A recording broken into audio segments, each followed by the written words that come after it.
A polêmica começou após Frota, durante uma entrevista em um programa de rádio, fazer uma ligação ao vivo para uma pessoa com quem disse estar rompido.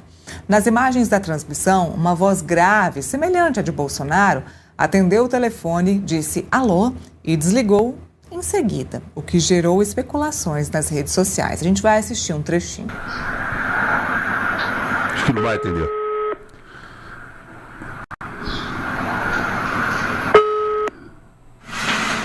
Alô? Alô? Desligou. Eu conheço essa voz. Quem? Desligou. Peraí. Não, mas isso vai... Essa voz é conhecida. É quem é? Cara, que merda que eu fiz, mano. A gente vai para um rápido intervalo comercial. Rapidinho. Não tem intervalo. Só um minutinho. Vamos dar uma olhada na nossa enquete? Batista, traga aí a enquete de hoje. Qual o maior perrengue que você passou? De quem é essa voz? Não, gente, de verdade. Você ligou pra quem? Porra, Batista. Caralho, não é merda isso. E amigas, estamos aqui no Sobremesa. Fecha em mim que a gente segura aqui. Estamos com ele. Olha, você sabia? Você que tá ouvindo? Calma aí, gente. Deixa eu seguir aqui. Mas pera, deixa eu só fazer uma pergunta. Diga, essa pessoa pode atender celular? Vambora, fecha em mim. Baixa o microfone do Batista aí. É o seguinte, estamos recebendo... Segundo o advogado, Bolsonaro há muito tempo não mantém ligação com o senhor Alexandre Frota, não tem acesso a telefones celulares, cumprindo rigorosamente restrições impostas pela prisão domiciliar humanitária. A defesa destacou ainda que todas as pessoas que entram na residência do ex-presidente, incluindo médicos, advogados e prestadores de serviços, são revistadas e obrigadas a entregar celulares e outros dispositivos eletrônicos à equipe de segurança. Paulo Cunha Bueno também lembrou que, durante a operação de busca e apreensão realizada pela Polícia Federal na casa de Bolsonaro, no último dia 8, nenhum aparelho de celular foi apreendido, justamente porque não o tem.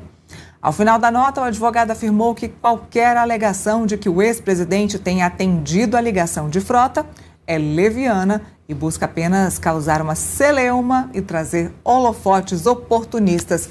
Veja essa história, mano. O Alexandre Frota não pede a oportunidade de estar no foco, né? De estar sobre os holofotes. Quando ele pede o holofote aqui, ele quer o holofote dali, aí ele conseguiu fazer uma ligação supostamente para Jair Bolsonaro. Criou ali um clima, falou que ia ligar para alguém que tinha uma animosidade, que queria fazer as pazes, ligou, parecia que estava falando um alô ali com o Jair Bolsonaro.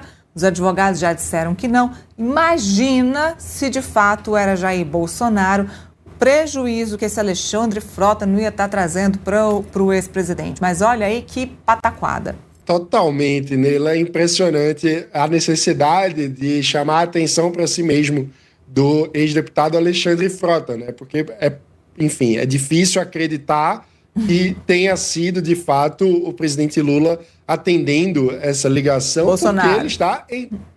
desculpa, exatamente. Difícil acreditar que tenha sido o presidente Bolsonaro atendendo essa ligação, porque ele está em prisão domiciliar. E isso significa que ele está sob monitoramento da polícia. Ele não pode simplesmente descumprir as determinações, ele não poderia atender um telefone, ele não está com telefone e, do contrário, significaria que a polícia que precisa fazer a vigilância da prisão domiciliar do ex-presidente não estaria cumprindo o seu papel. E aí isso levaria certamente a consequências funcionais sobre esses servidores públicos. Então, eu não acredito que essa seja a hipótese mais plausível.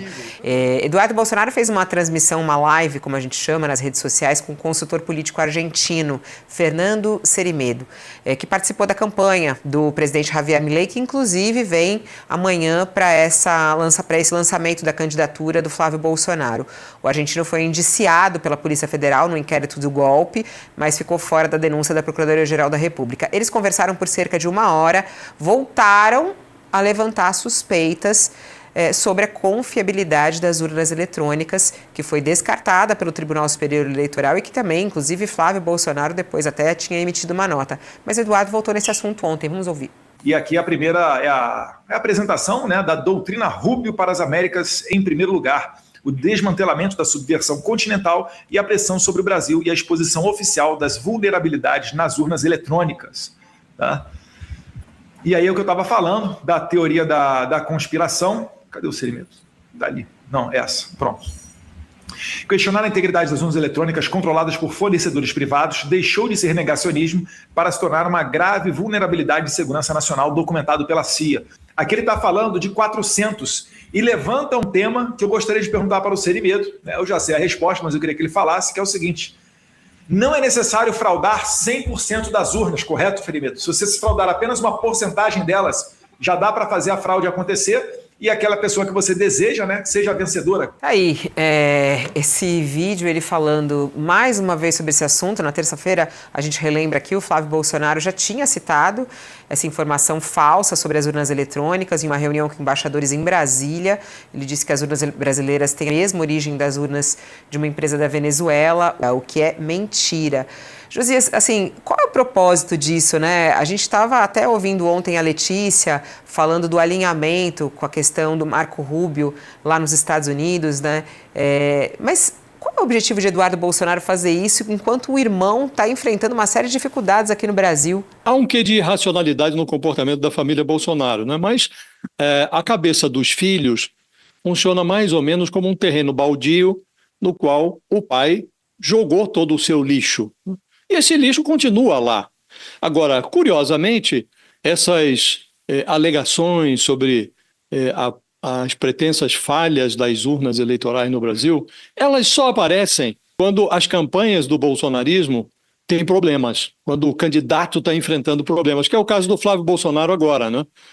Se você for analisar, Fabiola, nós até apresentamos os dados aqui, desde que foram instituídas as urnas eletrônicas no Brasil. O bolsonarismo, o Bolsonaro e os seus filhos, eles disputaram 24 eleições. Perderam 2. Uma com o Jair Bolsonaro, em 2022, foi enxotado do Palácio do Planalto, e outra com o Flávio Bolsonaro numa disputa pela Prefeitura do Rio de Janeiro. Todas as outras eles ganharam, com urna eletrônica. Hoje a bancada do PL é a maior bancada do Congresso Nacional. A maior bancada da Câmara do PL, eleita com a urna eletrônica. O governador do estado mais rico do país é o Tarcísio de Freitas, eleito por meio das urnas eletrônicas. Até o Tarcísio se distanciou desse discurso numa declaração inusitada, porque ele costuma se posicionar sempre à margem do bolsonarismo, numa posição de vassalagem que não orna com o cargo que ocupa, mas nesse caso ele tratou de se diferenciar, né? Mas é o que está acontecendo agora, o Flávio Bolsonaro em dificuldades, a sua candidatura em processo de desidratação, e aí ele próprio e o irmão, o pai estaria fazendo a mesma coisa se estivesse livre, em condições de se pronunciar. Eles começam a levantar dúvidas sobre o processo eleitoral. Então, como disse, há um pouco de irracionalidade nisso, mas parece haver também um interesse, Fabiola, da família de preparar o terreno para um eventual fiasco na sucessão de 2026. Prepara-se o terreno para rejeitar o resultado das urnas, né? O que é muito perigoso. Sobretudo à luz de tudo o que aconteceu, acabou de acontecer, nós nem viramos ainda a página da tentativa de golpe praticada pelo Jair Bolsonaro. Ainda está preso, né? Ainda está preso em prisão domiciliar, mas está ainda com os seus movimentos limitados, né? Então, quer me parecer que o TSE, hoje dirigido lá pelo Cássio Nunes Marques, também ele indicado pelo Bolsonaro para o Supremo e com a toga de ministro do Supremo foi que ele chegou à presidência do TSE. É preciso que o ministro se dê ao respeito, né? É preciso que ele não homenageie a família Bolsonaro com a toga.